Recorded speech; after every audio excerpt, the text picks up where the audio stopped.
No it don't! No it don't! Alright, here we go. So I'm going to just revisit the washer first. Washer. Now, in university, they call it the washer/disk method. Okay? In the washer/disk method, I'm going to highlight the key points of this so you're going to see it, and we'll compare this to the other method. If I ask you, class exam question, y equals to x squared, x equals to 1, y equals to 0, rotate about x-axis. Now, the way we normally set this up is you draw a little graph, very simple.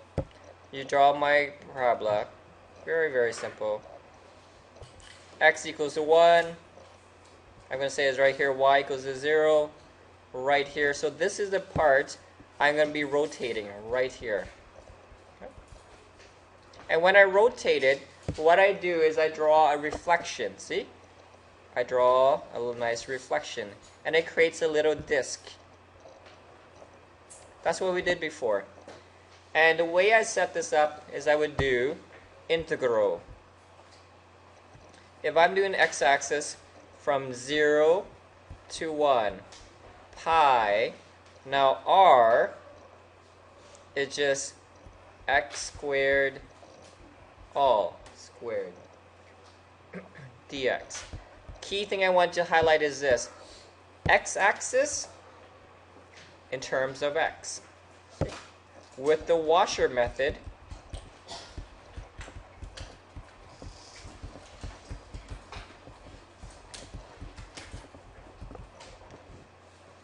x-axis is in terms with x. In terms with x. If I say x-axis, we get x and we work with x, and it just creates a circle. Easy. Now the question lies, what happens if I can't work with the x values? Okay? And I force you to do the x-axis. So here's a question where it's going to create confusion. And I'm going to give you a question straight from the book. I'm going to show you how to do this. You won't be able to do it yet. Y equals to 2x squared minus x cubed, and y equals to 0. That's your boundary. Rotated about the y-axis. So right off the bat, I'm going to ask you, number 1, graph it, shade the region, and draw. Let's try using the disk method. Okay? Try using disk method or washer method, whatever you want to call it. So what I'm going to do is set up normally as you normally would, but try using this method. And then when you try to do it, you're going to find yourself. So if I try to use the disk method, first thing I would always do is I draw a rough sketch. And according to my TI-83, these are my boundaries. So it's going to look something like this. Up, down. And this is the part I'm going to do the little reflection on. Okay? So I'm going to try using this method, because pretending that's all the method I know. And I draw right off the bat a reflection right there. There's issues with this. If I try to use the disk method, first of all, it says y-axis. So which means I have to integrate with respect to y. With respect to y. That's the issue. Now if I look at this equation, y equals to 2x squared minus x cubed, my question is, how do you... Washer doesn't work with this one. Washer method runs into trouble. Runs into trouble because you cannot isolate for x. Cannot isolate x.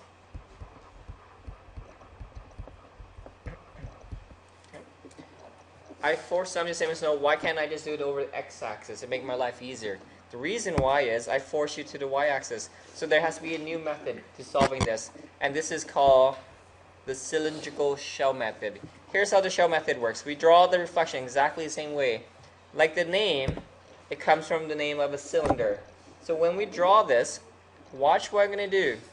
I'm going to rotate so fast, it's going to create a little cylinder. Like that. Now, how do you know where my circle starts? Here's the beauty part, guys. You choose any point on the original graph you want. Doesn't matter what it is. I choose this point. Okay. So again, I choose this point, just for fun. When I spin it really, really fast, this point appears here. It's going to create a perfect circle. But more importantly, it's going to create, if I do it really, really fast, I can think of this as a little cylinder. And notice everything is only within the boundary of the shaded region. There's my cylinder. So that's why the name is called the cylindrical shell method. If I were to take a slice, just a very, very thin slice, take my Japanese knife again, and take a little thin slice. Just take a thin slice. Okay. You would get actually a rectangle this time.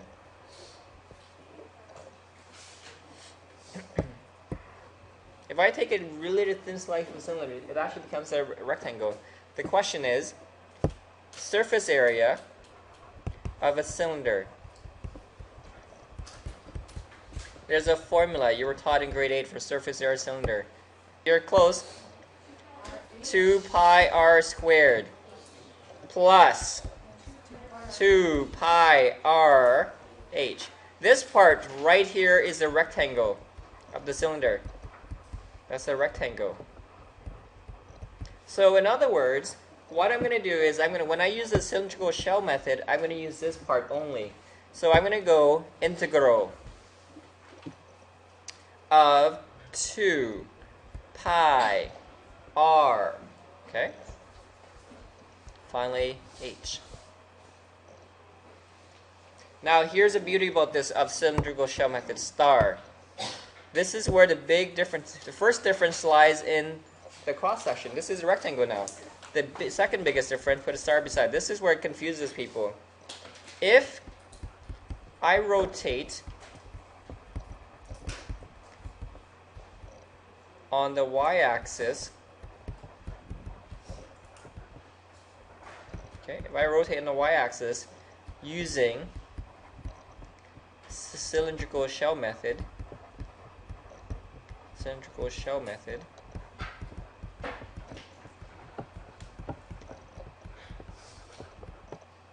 then I must integrate with respect to x. So this is where it's kind of inverse. I'm going to show you the reason why. And this is where confusion lies. Because I remember learning this in university, a lot of people get mixed up between washer and the shell. Question? It works. If you rotate on x-axis, then you integrate with respect to y. So the reason why I use the shell method is because if I can't use a washer method because I can't isolate for x, with respect to y. No, I'm doing this for the y-axis. See? With y-axis. No, I'm going to show you. That's why it gets confusing. So watch what I'm going to do carefully. Here's my cylinder. Would you agree from here to here is r? R, that's the radius. In this case, my radius is just some unknown x value. Okay? From the center to anywhere on the graph is just x. So I can replace this as integral 2 pi x. Because the radius is from the center to any point on the graph sideways. The height is where it gets tricky. Would you agree the height of this cylinder is y? Because the distance from here to here, this distance is just y. Well, no, if I have to do in terms of x, I know y equals to 2x squared minus x cubed. This is also known as the height. That's the key part. Now, if you're lost with this, let me explain again. The height is from here to here, which is just y. Because this point is x, y. Y is equal to 2x squared. So watch what I'm going to do. I go 2x squared minus x cubed.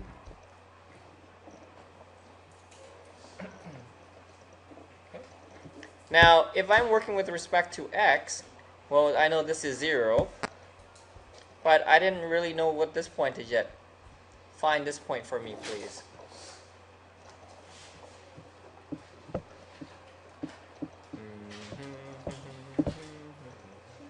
Two is correct. So therefore, there's my boundary right there. So now this becomes 0 to 2. 2 pi x times 2x squared minus x cubed. That would give me the volume.